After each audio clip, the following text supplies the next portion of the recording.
Ya, saudara, terima kasih Anda masih bersama kami dalam Aceh hari ini dan berikut kita beralih ke informasi lainnya.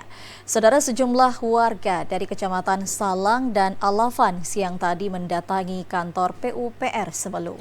Kedatangan warga tersebut untuk menanyakan penyebab belum diperbaikinya jembatan yang ambruk di Desa Lala Bahagia pada awal bulan Mei hingga kini masih belum dilakukan penanganan.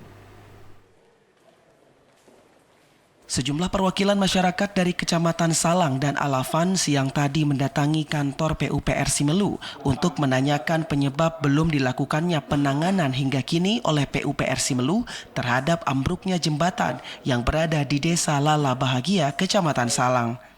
Pasalnya, sejak ambruknya jembatan Rangka Baja pada awal bulan Mei lalu, hampir 2 bulan belum juga dilakukan perbaikan oleh PUPR Semelu. Kadis PUPR Zulfata mengungkapkan bahwa pihaknya dalam waktu dekat akan segera turun ke lokasi untuk melakukan perbaikan jembatan yang ambruk di Desa Lala Bahagia. Sebab kendala belum ditanganinya jembatan tersebut dikarenakan masih menunggu pencairan dana dari biaya tak terduga atau BTT. Pelaksanaannya kita upayakan secepat mungkin ya. Jadi kami prediksi sekitar paling lama satu bulan. Ya, paling lama. Tapi nanti kita lihat karena kendala di lapangan kita nggak bisa. Iya, masih. Jadi mudah-mudahan bisa. Ini penanganan yang pendek. Ya. Karena ini memang yang sangat dibutuhkan sekarang dan mendesak sudah sangat mendesak. Sementara itu, salah seorang warga dari Kecamatan Salang, Maronda, pihaknya mendatangi kantor PUPR Semelu untuk pihaknya sangat berharap agar jembatan yang ambruk bisa segera diperbaiki secepatnya.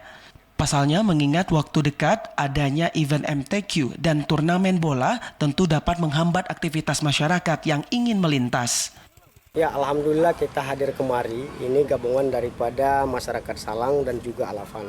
Nah, tentu untuk memperjuangkan kemaslahatan umat, khususnya untuk bagaimana kemudian percepatan di pembangunan jembatan Lala Bahagia itu akan sesegera mungkin. Namun tadi setelah kita menjumpai Bapak Kadis PUPR, beliau sudah berjanji bahwa dalam minggu depan, tepatnya pada hari Rabu atau Kamis, dari pihak PU akan turun ke lapangan untuk memperjuangkan atau menyelesaikan persoalan jembatan darurat yang ada di Kecamatan Salang. Saat ini warga hanya dapat melintas menggunakan rakit darurat yang dapat dilintasi kendaraan roda 2. Dari Semelu, Al-Ashab, TVRI melaporkan.